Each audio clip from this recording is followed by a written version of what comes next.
মানহানির মামলায় গ্রেপ্তারি পরোয়ানা জারির পর হাইকোর্টে আগাম জামিন আবেদন করেছেন কুষ্টিয়া ৩ আসনের জামায়াতে ইসলামীর সংসদ সদস্য মুফতি আমির হামজা। সোমবার বিচারপতি জাহিদ সারোয়ার কাজলের নেতৃত্বাধীন হাইকোর্ট বেঞ্চে তার আবেদনের উপর শুনানি অনুষ্ঠিত হতে পারে বলে জানা গেছে।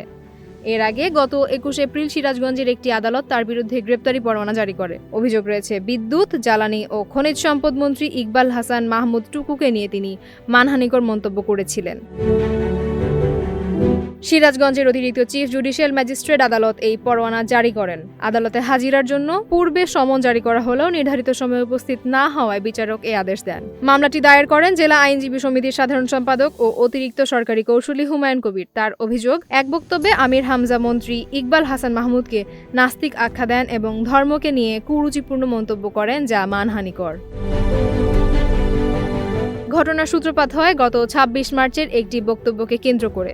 ওই দিন মন্ত্রী ইকবাল হাসান মাহমুদ মহান মুক্তিযুদ্ধ ও বীর মুক্তিযোদ্ধাদের সম্মান জানিয়ে বক্তব্য দেন। পরবর্তীতে কুষ্টিয়ার একটি মসজিদে জুম্মার নামাজের আগে আলোচনায় আমির হামজা ওই বক্তব্যের সমালোচনা করে তাকে নাস্তিক ও ইসলাম বিদ্বেষী বলে মন্তব্য করেন বলে অভিযোগ রয়েছে।